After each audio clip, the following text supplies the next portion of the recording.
नमस्कार दोस्तों, पाथफाइंडर पर आप सभी का स्वागत है। मेरा नाम निधि है। दोस्तों, ऑनरेबल सुप्रीम कोर्ट के एक लैंडमार्क जजमेंट में right to dissent in freedom of speech and expression, यानी सरकार से डिसअग्री करने का जो अधिकार है हमारे बोलने और अभिव्यक्ति की आज़ादी में, उसको अपहेल्ड किया गया है।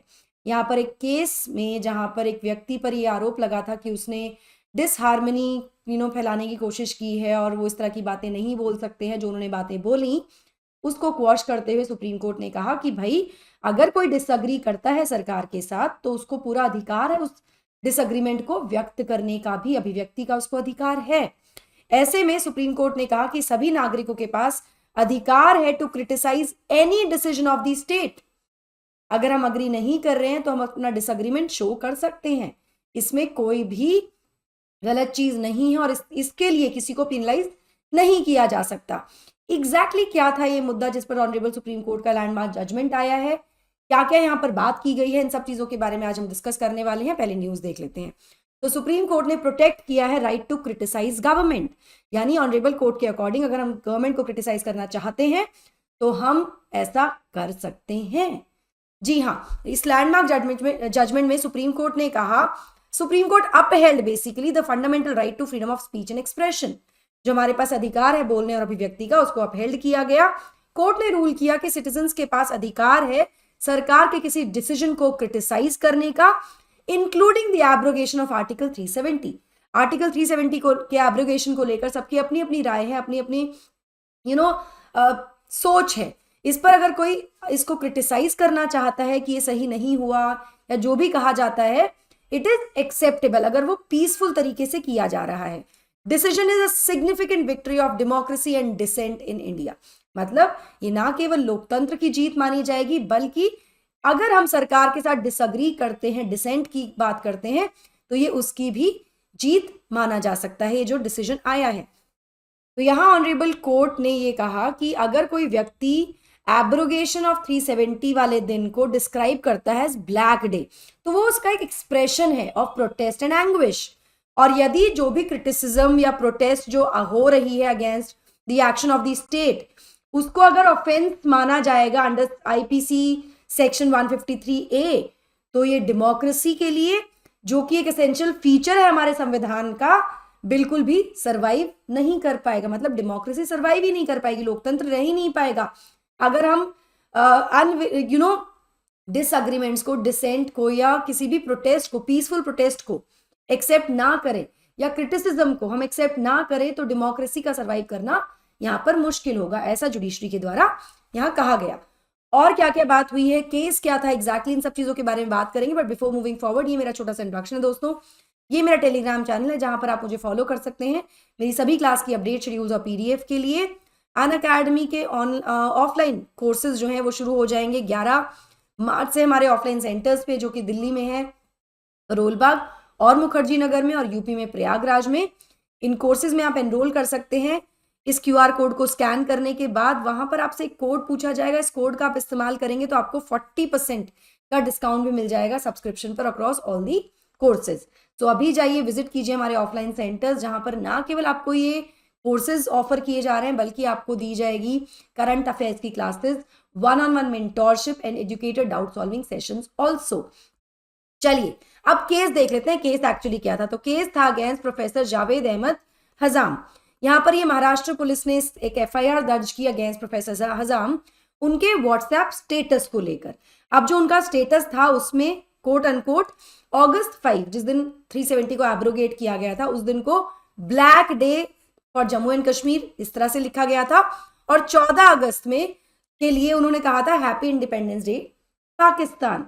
यहाँ पर मैं बता दूं आपको कि महाराष्ट्र पुलिस ने प्रोफेसर हजाम जो है उनको बुक किया था अंडर आईपीसी की धारा 153A, ठीक है, which talks about promoting communal disharmony, कि भाई आप कम्युनल डिसहार्मनी प्रमोट कर रहे हैं, इस आधार पर इनके अगेंस्ट ये केस हुआ था।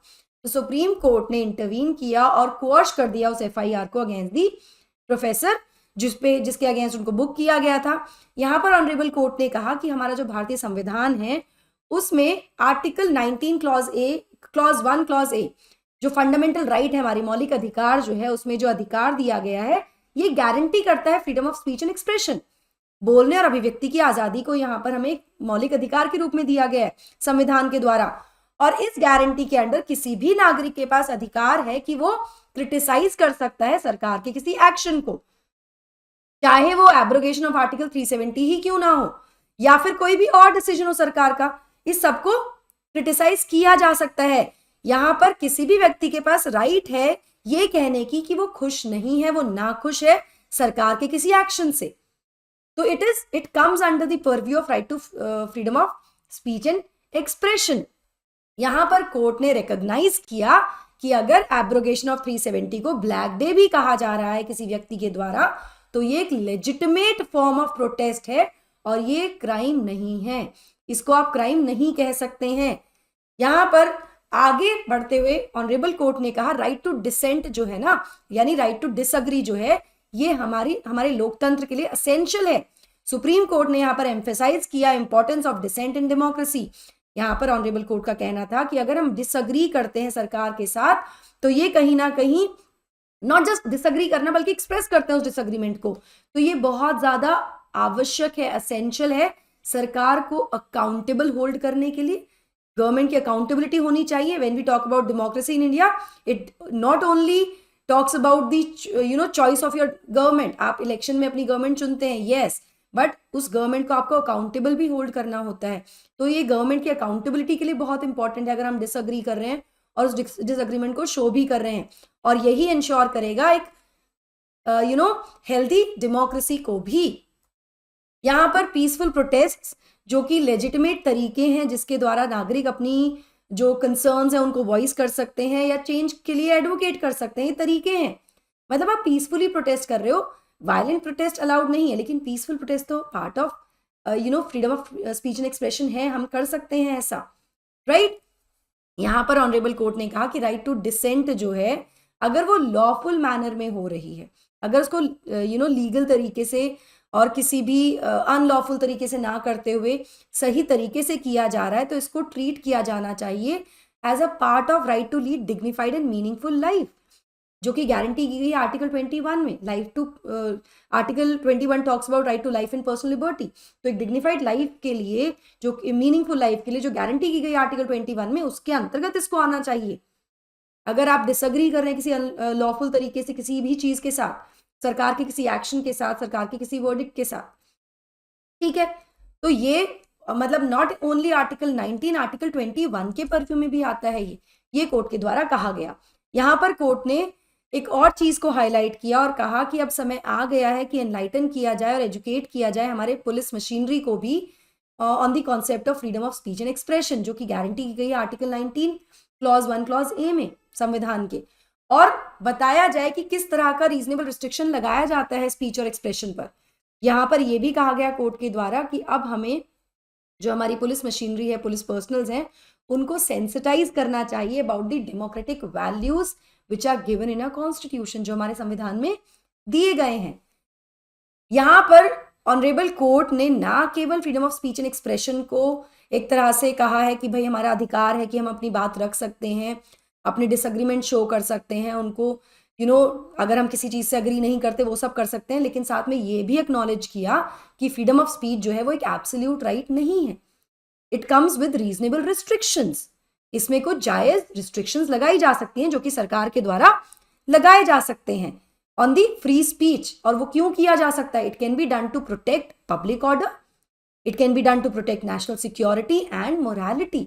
तो इन आधारों पर रीजनेबल रिस्ट्रिक्शंस लगाए जा सकते हैं सरकार के द्वारा, लेकिन कोर्ट ने यह भी कॉशन किया कि जो रिस्ट्रिक्शंस हैं इनको नैरोली टेलर नहीं किया जाना चाहिए और इनको किसी लेजिटिमेट डिसेंट को दबाने के लिए नहीं किया जाना चाहिए।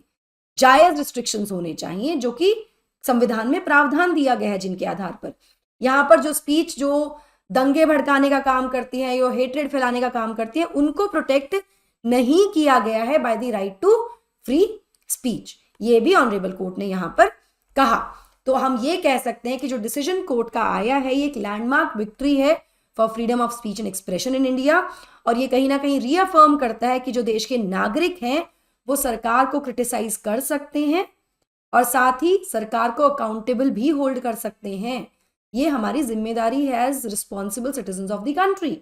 इट इज हमारी जिम्मेदारी केवल डेमोक्रेसी में इलेक्शन में वोट करना ही नहीं है, उसके बाद सरकार किस तरह से काम कर रही है उसमें अपने फीडबैक देना भी है। और अगर हमें लगता है कि कोई चीज़ हमारे सोसाइटी के लिए या देश के हित में नहीं है और हम उसको डिसअग्री करते हैं उस चीज़ से, तो वो प्रोटेस्ट करना पीसफुल तरीके से, पीसफुल मैनर में, लॉफुल तरीके से, ये भी हमारी जिम्मेदारी है। अपने डिसएग्रीमेंट सरकार तक पहुंचाना भी हमारी जिम्मेदारी है।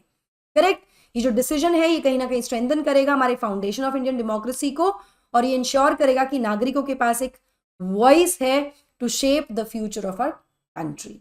आई होप ये आपको क्लियर हुआ हो। दोस्तों एक और बहुत इंपॉर्टेंट चीज आपके लिए, which is about a new podcast जो हम लेकर आए हैं आपके लिए, जहां पर हम आपके लिए लेकर आए हैं strategy to crack UPSC prelims 2024।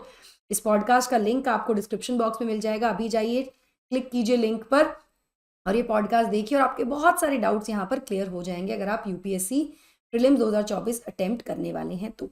So that will be all from my side. I hope you like the session. Do not forget to like, share and subscribe to the channel and also hit the bell icon so that you get notifications about our latest updates. Thank you so much. God bless. Take care. Bye-bye.